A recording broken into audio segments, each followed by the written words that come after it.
You think someone like you has $1 million just sitting in an account here? Prove it, or get out. The branch manager's voice rang across the marble-floored lobby, loud enough for every customer in the bank to turn and stare. A man in a plain white t-shirt and faded jeans stood still, holding his ID and bank card in one hand, calm, but silent. His shoulders didn't move, his jaw didn't clench, but something in his eyes shifted. In exactly 7 minutes, every employee inside that Apex Bank branch would be fired, and none of them had the faintest idea that the man they just humiliated was their boss. Before we step into the full story, I want to ask you something. Where are you watching from? Drop your city in the comments. We want to hear from you. And if this story moves you even a little, make sure to like this video and subscribe to the channel. Now, let's head inside the Apex Bank branch at 1420 Fifth Avenue in downtown Seattle, where bias, arrogance, and power collided on a quiet Thursday morning at 10 a.m. The man standing at the counter was Marcus Tate, 45 years old. You wouldn't have known by his clothes, but he was the CEO of Apex Financial Group, the very company that owned this bank. He was worth over $15 billion, but that morning, he didn't walk in wearing a tailored suit or Italian loafers. No bodyguards, no assistants, just a man dressed like anyone else on the street, because Marcus was there undercover. For weeks, his office had been receiving anonymous complaints on Reddit and X, stories of minority customers being mistreated, interrogated, even accused of fraud at this very branch. Marcus didn't believe in corporate investigations from afar. He believed in seeing the truth with his own eyes. And now, the truth was staring back at him, full of contempt and disbelief. "I'm here to make a withdrawal," Marcus said calmly, sliding his card across the glass counter. $1 million. Wire transfer. The room fell quiet. Branch manager Pamela Reed, 50 years old, arched an eyebrow and didn't touch the card. She looked him up and down. "$1 million?" she repeated, a smirk curling at the edge of her mouth. "In that outfit?" Her tone wasn't curious, it was cruel. Marcus didn't blink. He simply nodded. "Yes, from my Apex account." That's when teller Ryan Holt, 32, chimed in through the intercom speaker, loud enough for everyone in the lobby to hear. "Sir, we'll need to re-verify your identity. Check your ID again. We've had scammers dressed like that before." Laughter bubbled up near the back of the line. Marcus's heart didn't race. His voice didn't rise. But inside, a slow flame was building. "My ID is valid," he said. "So is my account." Ryan didn't even bother glancing at the screen. "You'll need to provide proof of funds," he said smugly, "and maybe change your story." Pamela crossed her arms. "Unless you're here to cause trouble." Then it got worse. Teller Sarah Klein, 28, leaned forward, grabbed Marcus's card, and, without checking, slid it into her drawer and locked it with a click. "This card looks suspicious," she said. "Honestly, you probably stole it. You need to leave." The statement landed like a slap in the face, not just to Marcus, but to everyone watching. One woman gasped. A man near the potted plants whispered, "Did she really just say that?" And from the side of the room, a phone lifted. Olivia Grant, 29, a white marketing consultant and regular customer, had heard enough. She tapped record. "This is racism at Apex Bank," she said, loud and clear. "And it's going online." She uploaded the clip to X without hashtags, but the words were enough. Ethan Cole, a 33-year-old journalist standing behind her, joined in, pulling out his phone. "Get his name," Olivia told him. "We're documenting everything."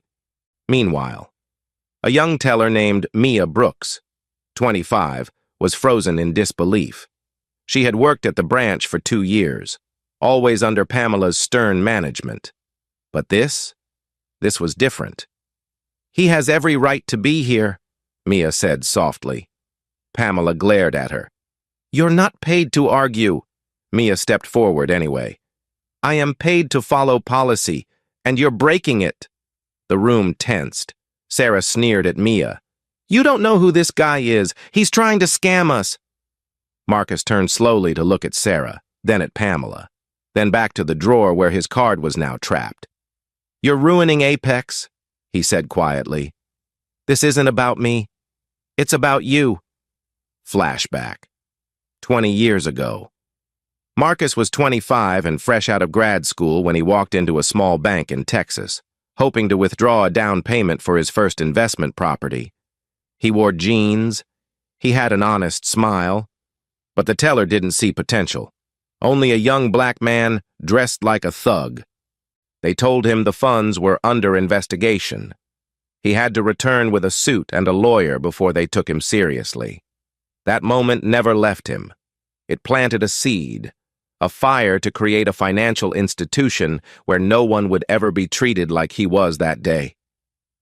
And now, here he stood, in his own bank, facing the same rot he thought he'd removed. Back in the lobby, Pamela pressed a button under the desk, logging a silent note in the system. Possible fraud? Escalate? She turned to Ryan. Call it in if he doesn't leave. Ryan's voice shook the room again. Final warning.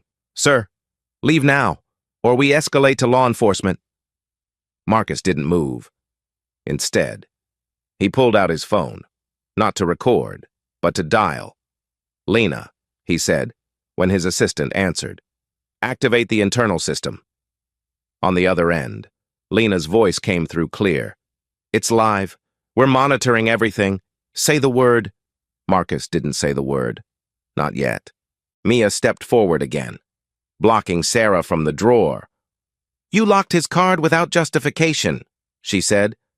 You could lose your job for this. Sarah rolled her eyes. I'm not worried, Pamela snapped. Enough! You're embarrassing yourself. Mia! Ethan caught that too. On video. She's protecting the customer, he said. And you're violating your own code of conduct. More customers began murmuring. Tension thickened. One man said aloud. Is this how you treat all black men in jeans? Pamela responded without hesitation. We treat suspicious behavior the same, no matter the color. Marcus's face was still calm, but his fingers curled slightly into a fist. You'll regret this, Pamela, he said evenly. All of you will. And then came the small twist. Ethan leaned over and tugged the drawer slightly open before Sarah slammed it shut again, but not before he read the name on the bank card. Loud enough for the room to hear. Marcus Tate, he said. This card says Marcus Tate. There was a pause, and then a sharp intake of breath. Someone whispered, Wait, that Marcus Tate? Marcus stood taller now, just a little. He didn't reveal who he was, not yet. But the room had shifted. The tension was no longer on him. It was turning, slowly, and Pamela felt it. The silence that followed Ethan's reading of the name Marcus Tate didn't last long. Pamela's eyes flickered, just for a second. But it was enough for anyone paying attention to notice a shift, doubt, fear, or perhaps recognition, though she hid it quickly beneath a layer of growing hostility. She turned to Sarah and hissed, Lock the drawer. Don't let anyone near that card again. Sarah, emboldened by the chaos, pressed her palm to the top of the drawer like it held national secrets. This card's suspicious, she snapped again, eyes darting toward Mia. And so is he. We asked him to leave. That's final. Then, her voice rose, sharp and cutting through the lobby. You heard me, sir. Leave now. The word sir was laced with sarcasm. Ryan didn't hesitate this time. He stepped around the counter, his hand gripping Marcus's elbow tightly. Let's not make this harder than it has to be, he said through clenched teeth. This isn't a place for you to act out. Time to go. Customers began gasping. Some stepped back, unsure whether a fight was brewing, while others stepped forward, offended at what they were witnessing. "He's a client," one man shouted, pulling out his phone. "You can't put hands on him!" But Ryan, fueled by Pamela's silent nod, kept his grip. "You don't belong here," Sarah muttered under her breath, just loud enough for Marcus to hear. That did it. The final spark.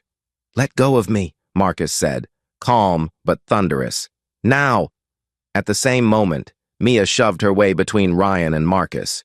"You can't touch him," she cried, voice cracking with emotion. "His account is valid. You haven't even looked at the screen." Ryan's face reddened as if being challenged by a junior teller added insult to injury. "This isn't your call. Mia!" Pamela snapped. "He's a fraud.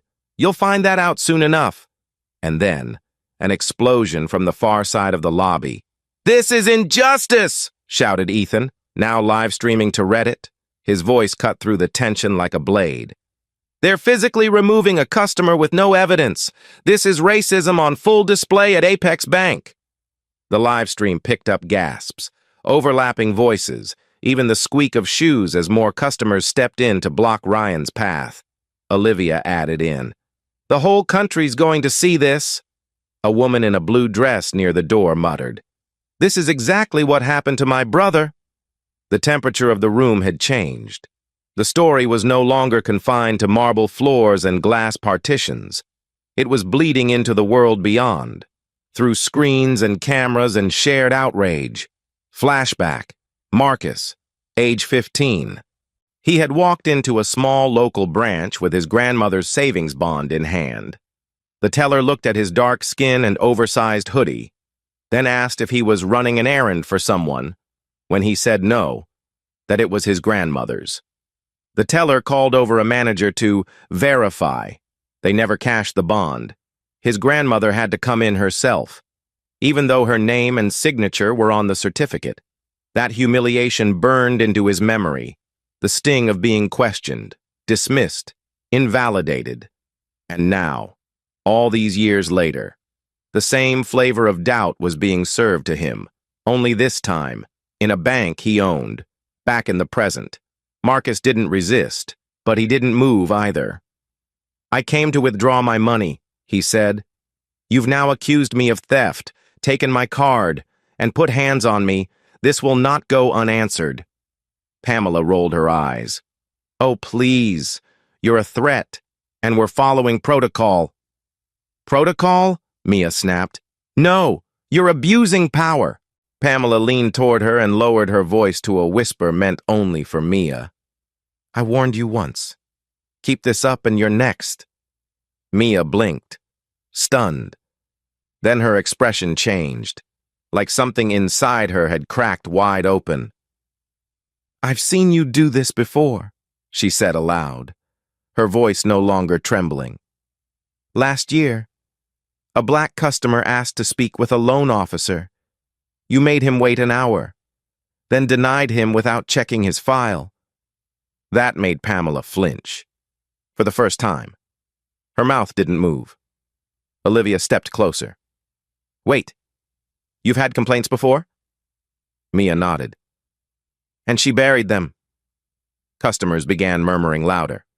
One older man said, "You people think you can do anything behind a title," another woman added. "My dad's account was frozen here last month without cause."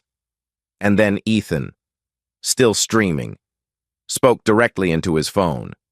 "For anyone watching, this isn't an isolated case. This is systemic, and this branch is a problem." Marcus, hearing that, turned slightly to face the room. Not as a CEO, not yet, but as someone who had lived the experience too many times. "They think they're untouchable," he said, not to Pamela, but to the people watching. "They believe appearance equals legitimacy. They've mistaken arrogance for authority." At that moment, Lena's voice came through the phone in Marcus's pocket, quiet but steady. "Internal system is live. Marcus, we're capturing audio and customer testimony. You have full authorization." He didn't answer aloud. Instead, he looked at Sarah. "Return my card." Sarah froze. "No, return it," he said again. eyes hard now, no longer soft-spoken. "You've made your point? You've crossed every line?" She shook her head. "We're not done here." Olivia pointed a finger at her. "You should be. You're being recorded right now," Ethan added. "Reddit's watching. Thousands are tuning in. You're going viral." Pamela looked panicked for just a moment, then snapped. "Everyone put your phones away." But no one listened. Instead, the crowd grew bolder. One woman said. "You owe him an apology," another man asked. "Where's corporate?" Pamela barked. "We are corporate." Marcus smiled faintly. "Not for long." Ryan, still standing beside him, hesitated. "This is going too far," he muttered to Pamela. "We can't keep pushing this." But Pamela ignored him, raising her voice again. "This man is not who he says he is." That was when the medium twist struck. Mia stepped forward, trembling but brave, and pulled up the system on her side screen. "I looked him up," she said, voice loud and clear. "His account is real, and it's massive. He's not just a client, he's a top-tier executive account holder." Silence. Pamela's mouth dropped slightly. Ryan stared at the floor. Sarah's face went pale. Olivia let out a breathless, "Oh my God!"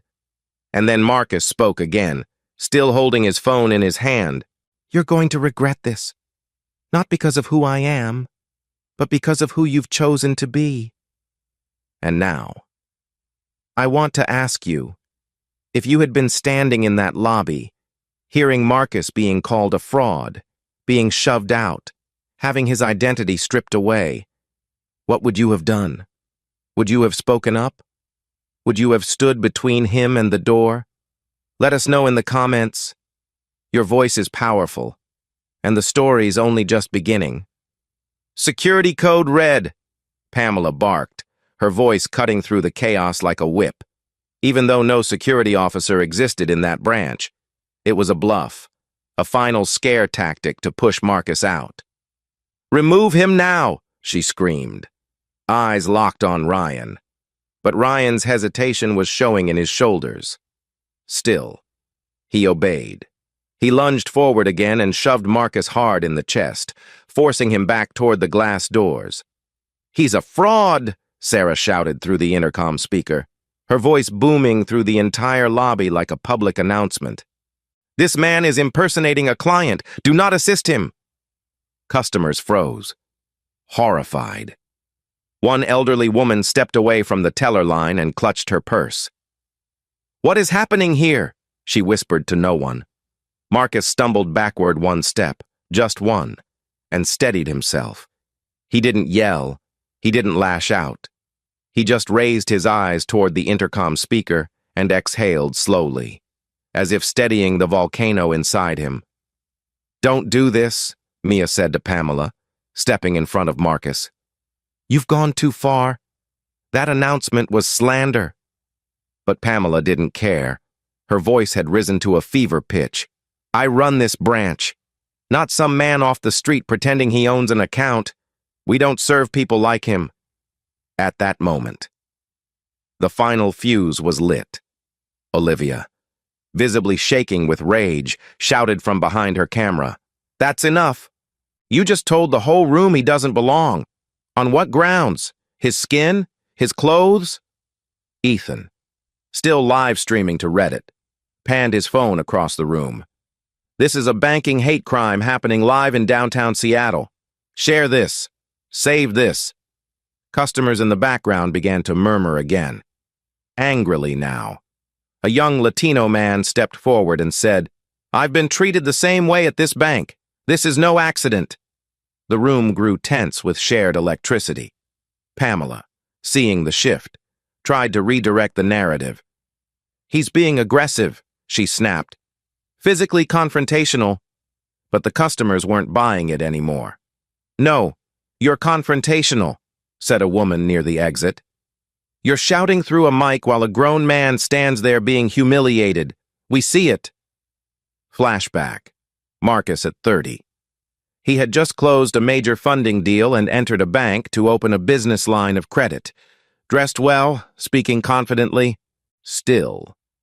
The bank manager asked him 3 times if he was authorized to use the account, despite his name being on every page of the corporate paperwork.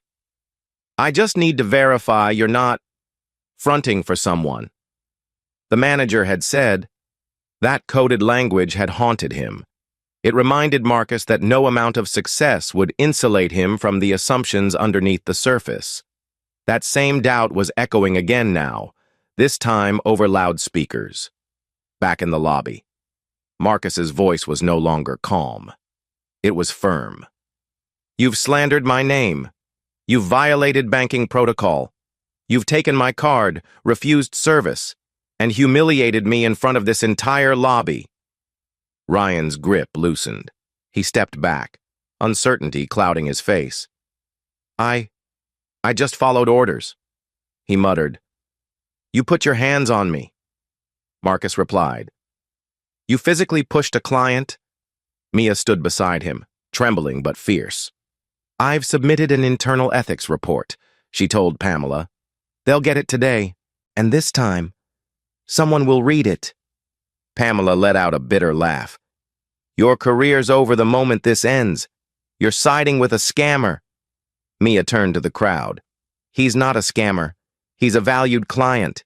And even if he wasn't, you don't treat anyone like this.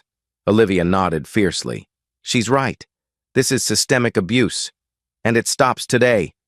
Suddenly, a line formed. Not at the teller counter, but between Marcus and the exit. 5 customers, including Olivia and Ethan, stepped forward and blocked Ryan's path. One man crossed his arms. No one is dragging this man out of here, he said.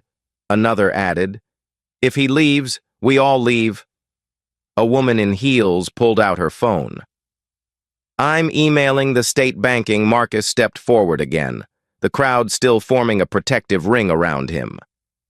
You have one last chance, he said to Pamela, to walk this back, to apologize, to admit you were wrong. Pamela crossed her arms. I'd rather be fired than apologize to someone who walked in here thinking he could manipulate us. Marcus looked at her, then at Sarah, then Ryan, then finally at Mia. You're not the only ones being recorded, he said. You're being documented, logged, witnessed. He raised his phone. And this branch is being reviewed at the highest level. Pamela laughed again. By who? Corporate's not watching this. And that's when the large twist hit. Olivia turned her camera directly on Marcus and asked, Sir, who are you? The room fell silent again. For a moment. Marcus didn't answer. Then he simply said, You'll find out very soon. Mia's eyes widened. She had suspected. But now it was clear. This man wasn't just another client. Pamela squinted. What's your name? She demanded. Marcus didn't flinch. You already heard it, he said, nodding toward Ethan. You just didn't listen. And the crowd gasped again. Someone whispered, He's Marcus Tate. Another, The CEO? Olivia dropped her phone for a moment. No way, that can't be. And then Ethan, still holding the live stream, said aloud, Wait a minute. Marcus Tate, the owner of Apex Bank? The silence that followed was deafening. Pamela's jaw went slack. Ryan stepped back like he'd just touched fire. Sarah staggered toward the drawer and fumbled for the key. No, she whispered. This is a setup. Mia exhaled sharply, tears rising in her eyes, not of sadness, but of vindication. Olivia turned her phone to the crowd and said, You're watching the moment a bank branch tried to expel its own owner, for looking like he didn't belong? Marcus looked around the room, not with arrogance, but with something deeper, a kind of grief. This wasn't supposed to happen again, he said softly. Not here, not in my bank. And now, I'll turn it to you watching this. What would you have done if you were standing in that branch at that very moment? Would you have stayed quiet? Or would you have stood between Marcus and the people trying to erase him? Leave your answer in the comments, and let the world know. Silence helps no one. The air inside the Apex Bank lobby had turned electric, dense, volatile, and moments from combustion. Pamela's confidence was cracking, but she wasn't done. "This is an impersonation scheme," she yelled, desperate now, her voice thin and frantic. "He's not who he says he is. Do not listen to this man." She turned to Ryan with a jerking nod. "Push him out, now!" Ryan didn't move. He looked like he wanted to disappear into the floor, but Pamela barked again, louder this time. "Move him!" And Ryan obeyed. His jaw clenched, his hands balled into fists, and he lunged forward, harder than before, slamming his forearm into Marcus's chest and driving him back toward the entrance. The room gasped. A ripple of voices surged in protest. Chairs screeched. Phones lifted. "Hey, get your hands off him!" someone shouted from near the front desk. But the damage was already done. Marcus stumbled back, colliding with the glass door, breath catching in his throat. Mia ran forward instantly, shielding him, hands outstretched. "Stop it!" she cried. "He's your CEO!" Her voice cracked, but it carried. For a split second, the entire room froze. Ryan's hand dropped. Sarah stood still, frozen in disbelief. Pamela's lips parted. "What did you say?" she whispered. Mia turned slowly to face her boss. "You heard me. That's Marcus Tate, the owner of Apex Bank. The man whose card you locked away like stolen property. The man you tried to shove out of his own branch." Olivia's camera was trembling now, not from her hands, but from the sheer energy surging through the room. Ethan muttered, "Oh my God!" into the live stream. "It's real. She just said it. She confirmed it." And the lobby erupted. Customers began shouting, not in confusion anymore, but in rage. "He's the CEO? You tried to assault your own CEO?" one man yelled. "You need to be arrested," said another. A young woman in a green blazer stepped between Marcus and Ryan and held up her phone like a shield. "You're not touching him again." Two more customers flanked her. A line was forming, not just symbolic, but physical. A barrier of ordinary people, angry and ashamed to have witnessed what they just had. Pamela tried to reclaim authority. "Everyone calm down, you're disrupting operations." But she couldn't finish, because a voice cut through the lobby. Lena's voice, still on the open call with Marcus. "Marcus," she said, "we've activated the incident log. Everything is being recorded, time-stamped, and preserved. We have the footage. You have board authorization to proceed." Marcus didn't move. Not yet. He looked around the room, at the customers, at Mia, at the faces staring back at him, not with pity, but with fire. This was no longer just about him. This was a reckoning. Slowly, deliberately. He stepped away from the door, toward Pamela. "You pushed me once," he said softly. "Then twice. You had every chance to de-escalate, and instead you doubled down. You used that speaker to humiliate me. You ignored protocol. You weaponized race. And now you're going to face the consequences." Pamela looked like she'd been struck. "You're bluffing," she stammered. "You wouldn't come in here dressed like that. You wouldn't pretend." Marcus's voice dropped to a whisper. "I didn't pretend. I came as a customer. I came because I wanted to believe this branch had changed. But it hasn't. You're still who you've always been. Just bolder now, because you thought you were safe." He turned to Ryan, who had taken several slow steps back toward the teller line. "You shoved me twice. You escalated without checking a single fact." Ryan's lips parted, but no sound came out. He looked at Sarah for support. She turned away. "This is serious," she mumbled, staring at the floor. "We didn't know." Marcus turned to the crowd. That's always the excuse, isn't it? We didn't know. That I was a CEO. That I was wealthy. That I had the right to be here. His voice rose, not with anger, but with gravity. But the truth is, you didn't care. Because what you thought you saw was a man who didn't belong, Olivia said aloud. That's the part that hurts the most, Ethan added. He shouldn't have to be a CEO to be treated like a person. Pamela was sweating now. You can't fire us, she snapped, though her voice had lost all its venom. You have to go through process. Protocol. Marcus pulled out his phone and dialed again. David, he said, I need you on the line. Seconds later, a second voice joined. David Ellison, board member at Apex Financial Group. Marcus, he said, we're monitoring the feed. You're clear to act. Board has voted to support full executive authority under your discretion. Pamela blinked rapidly. What does that mean? Marcus didn't answer her directly. He stepped beside Mia and looked her in the eye. You've been brave today, and principled. You're the kind of leader this bank needs. Then, turning to Lena over the phone, he said, begin processing staff terminations for Apex Seattle branch. Pamela Reed, Ryan Holt, Sarah Klein, effective immediately. Lena's voice was calm but firm. Confirmed. Processing now. Digital access revoked. HR has been alerted.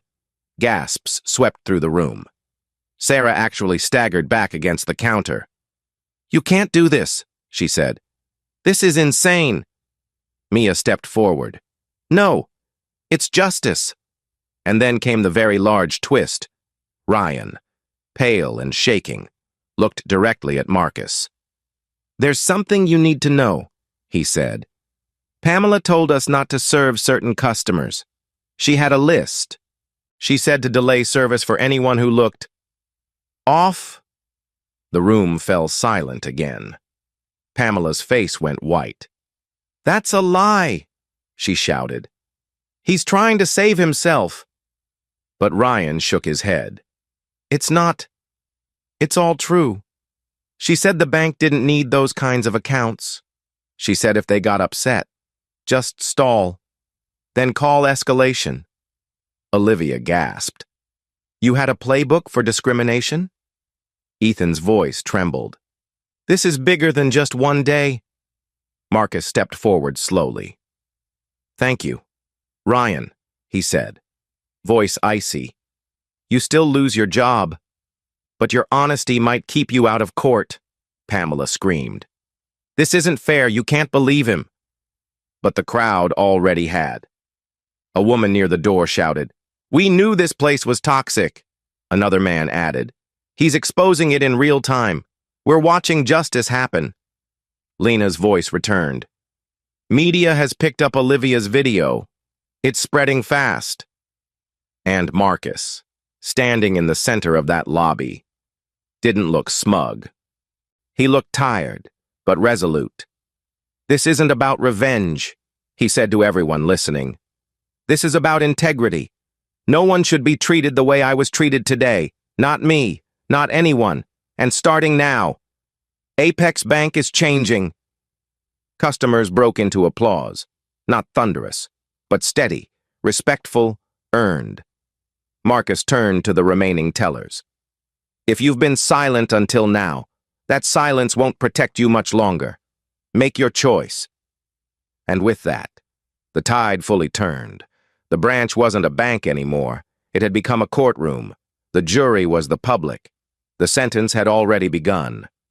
Pamela Reed was still stammering denials when Marcus stepped fully into the center of the lobby, his plain white t-shirt now seeming like the sharpest suit in the room. There was no podium, no microphone, yet his voice cut through the glass and marble like a court ruling. I am Marcus Tate, he said, calm and unmistakable. Chief Executive Officer of Apex Financial Group, 35% shareholder, owner of this building, this branch, and the chair you're standing behind. Pamela. The silence was total. Even the clack of a pen dropping at teller station 3 rang like thunder. Customers stood motionless. Sarah froze like she'd forgotten how to breathe. Ryan's jaw dropped. Pamela's face turned ashen, but she still tried to speak. This is not possible. You tricked us. You came in. Marcus raised a hand, not to silence her, but to spare the lobby from another second of her excuses. I came in the same way every customer comes in, he said. Unarmed, unescorted, dressed in ordinary clothes, hoping to be treated with the same basic dignity you'd give a stranger. What I got was suspicion, contempt, and then violence. And I want every person in this building to remember that, because it ends now. His phone remained in his hand, still connected to Lena, still recording. Lena, he said evenly, you may now proceed. Her voice, cool and exact, echoed back through the speaker. Pamela Reed, branch manager, Ryan Holt, teller, Sarah Klein, teller. Your terminations are being processed effective immediately under CEO Emergency Authority.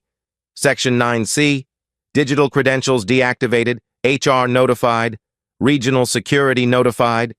Pamela lurched forward, as if to protest, but her monitor blinked black behind her. Her access revoked in real time.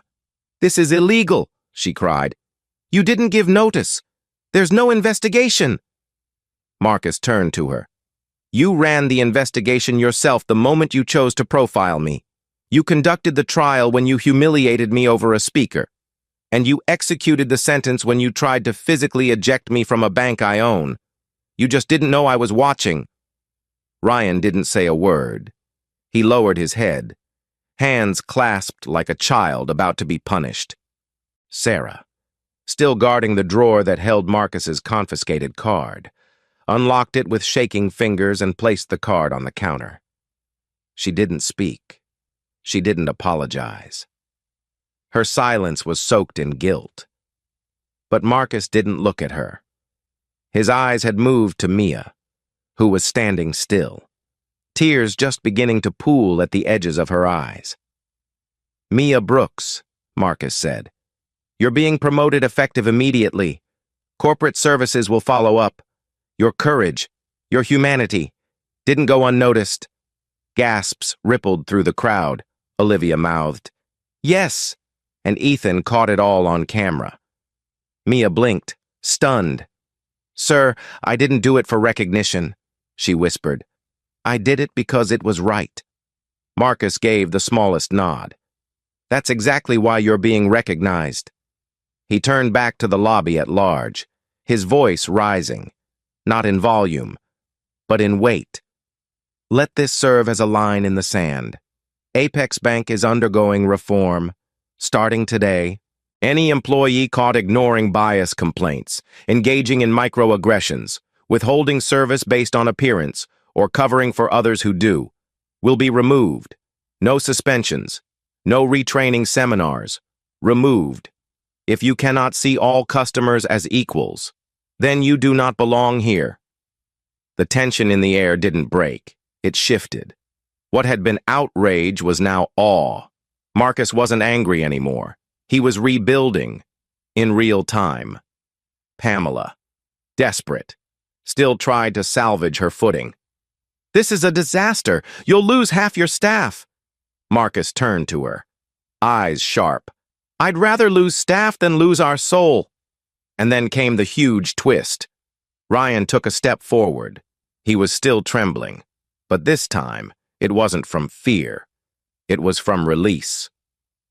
Mr. Tate, he began, not daring to meet Marcus's eyes. I need to say something. On the record. The room hushed again. Marcus gave a nod. Speak. Ryan cleared his throat. And for the first time since the morning began, his voice sounded human. Pamela instructed us to delay service for certain customers. She didn't call it profiling, but we knew. She'd say things like, make them wait. See if they're serious. If they don't dress right. They don't bank right. And she told us to tag accounts for review if they looked suspicious, which meant anyone who didn't look like the investors she was used to seeing. Pamela gasped. "You coward!" she screamed. "You agreed with me. You said the same things." Ryan nodded. "And I regret every one of them, but I'm not letting you lie anymore. You made it policy."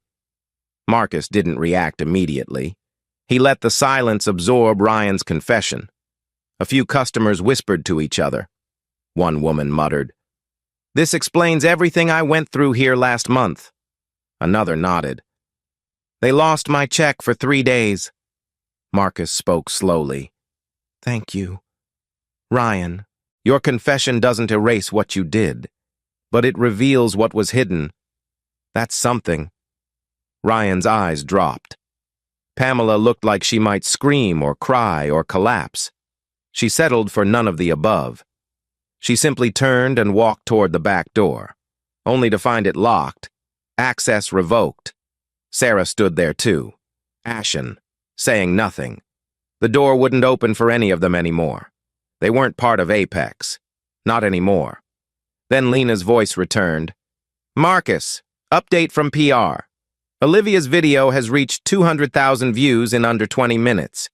It's been picked up by Seattle Daily, Northwest Consumer Rights, and a financial equity watchdog group. We're in the headlines." Marcus nodded. "Let them watch. Let them see what accountability looks like." He turned to the lobby, to the stunned customers, to the tellers still at their stations, hands off their keyboards. "This isn't just a message to Apex Bank. This is a message to every institution that thinks silence protects power. That shaming someone in public based on skin, clothing, or zip code is just standard procedure. Those days are over." He walked to the counter, picked up his card, and placed it into his wallet. He didn't demand service. He didn't reclaim the million. He didn't need to. His presence had already transformed the space, not through rage, but through reform.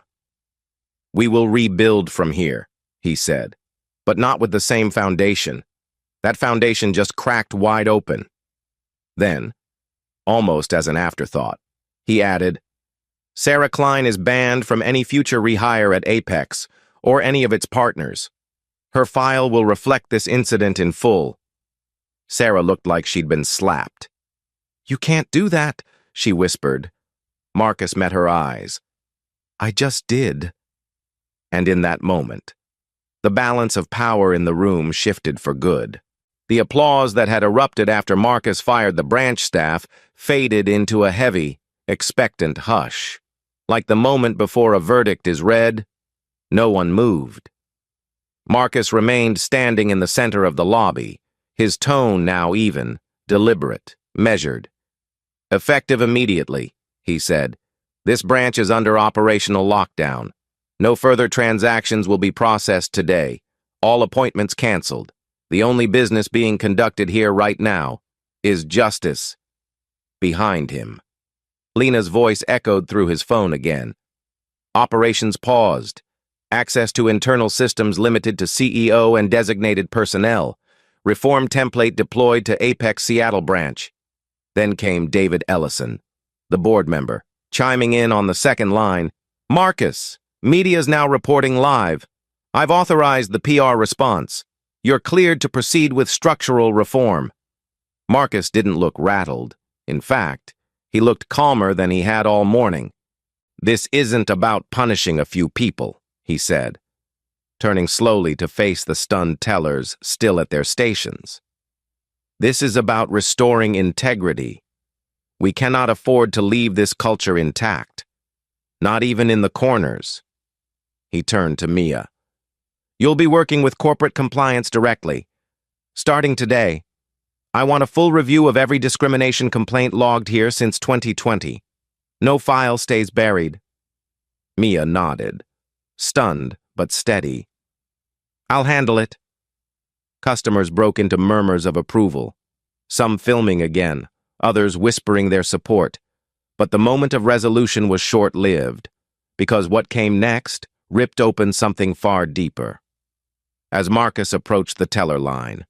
Sarah gone. Pamela locked out. Ryan silent. One of the remaining employees, a teller no older than 23, raised a hesitant hand. "Sir, I think you should know something." Marcus turned to him. "Speak freely." The young man glanced nervously around the room, then back to Marcus. "Last fall, Pamela had a policy. She called it selective screening. It wasn't on paper, but she told us, verbally, that certain clients should be treated with extra scrutiny. She never said it directly, but we all understood who she meant." The room stilled again. Ethan lowered his phone just slightly, his eyes widening. Marcus said nothing, only waited. The teller continued. "There were at least 3 written complaints from customers who said they felt racially profiled. One was a black business owner who came in to deposit revenue. The other 2 were Latino and Filipino clients. Pamela told us to delay their transactions, then later told Ryan to remove their names from the follow-up queue." Marcus's stare shifted sharply toward Ryan. "Is that true?" Ryan hesitated, but the moment had passed for hesitation. "It is," he admitted quietly. "We didn't log the complaints. We shredded them." Several customers gasped. "You destroyed formal complaints of discrimination?" Marcus's voice was still steady, but cold now, steel wrapped in silk. "On whose order?" Ryan swallowed hard. "Pamela's. Always Pamela's," Olivia muttered. "This wasn't just bias. This was a cover-up." Ethan nodded. "This is a civil rights violation in a suit and tie." Marcus stood straighter. "Lena," he said, "I want every branch's complaint logs for the last 24 months cross-referenced with staffing records and executive overrides. If there's a pattern, find it." Lena's answer was immediate. "Already in motion. Compliance is escalating it." The weight of the moment settled over the room again. But this time, it wasn't just the people inside the bank who were listening. The phones in customers' hands were streaming, posting, sharing everything, not for clout, but for truth, for exposure, for justice. Marcus looked around and saw it in their faces. Black, white, brown, young, elderly, each of them seeing a piece of themselves in what had just happened. And he wasn't finished. "This was never just about a $1 million withdrawal," he said softly. "It was about something far more valuable. Accountability, decency, fairness." He turned to David over the phone. "We're not just firing people anymore. We're restructuring from the inside. New training, new accountability teams, an internal whistleblower fund, and every complaint, every last one, will be seen." David replied without pause. "You have full board backing. The message is clear. Bias isn't just bad optics, it's bad banking." Marcus nodded once. "Then let's build a new foundation." 3 days after the incident at Apex Bank's downtown Seattle branch. The video had passed 9 million views. Every major outlet had run it. Headlines used phrases like "CEO profiled in his own bank" and "justice in real time." But Marcus Tate didn't do a single interview. He didn't sit for a morning show. He didn't post a statement on X. He went back to work. Quietly. Strategically. And by the end of the week, 5 more Apex branches had entered internal review for complaint suppression. Over 24 employees had been removed, not as scapegoats, but as part of a methodical, evidence-based house cleaning. Marcus never raised his voice. He never called it a purge. He called it realignment. And in that realignment, Mia Brooks became more than a promoted teller. She became the face of Apex's newly formed Equity Integrity Team, a rotating group of frontline employees empowered to review, report, and correct bias incidents from the inside out. She stood up. Marcus had said simply at the press conference he finally gave 2 weeks later. "When standing up came with risk, that's the culture we're building." But not everyone applauded. There were protests. Some calling the firings hasty, others saying Marcus was weaponizing race, but the facts were solid, the patterns undeniable, the stories real. Marcus let the policies speak for themselves. And in doing so, he created not just a headline, but a blueprint for institutional self-correction.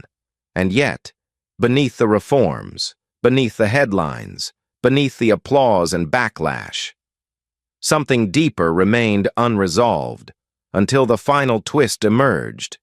It came not from Ryan, not from Sarah, not even from Pamela. It came from an anonymous tip sent to Lena's office 3 weeks later, a former regional manager, now retired, who admitted that Pamela's pattern of discrimination had been known for years, but never acted on. Why?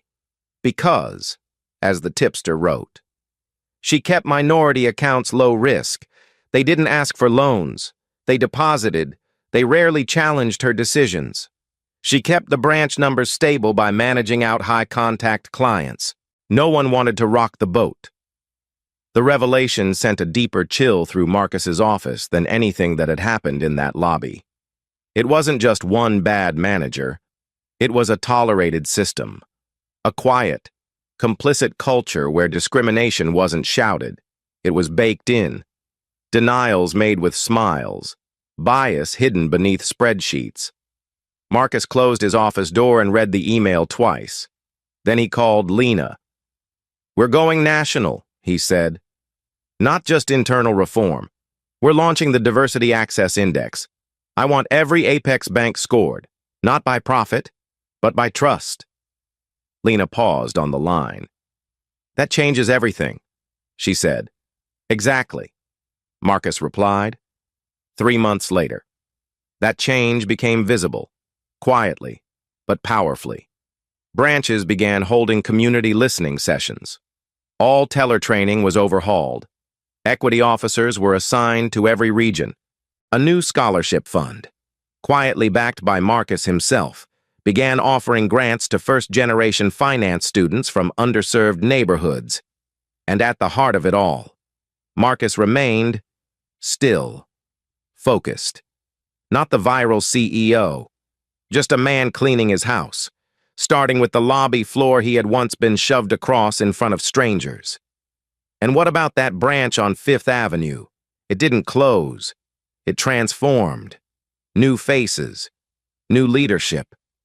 A wall of customer testimonials filled the space where the teller line had once stood. And at its center, under soft lighting, a plaque read, "This branch changed not because it had to, but because one man reminded us all that silence has a cost." And now, if you've followed this story to the end, I'll ask you just one question, not for clicks, not for comments, for reflection. Have you ever been treated like you didn't belong, only to later realize you were the one holding the key? If so, this story was for you. And if not, remember this: true leadership isn't about power. It's about presence. Marcus didn't lead by raising his voice. He led by refusing to lower his standards. So the next time someone underestimates you, let them, and then show them who's really signing the paycheck.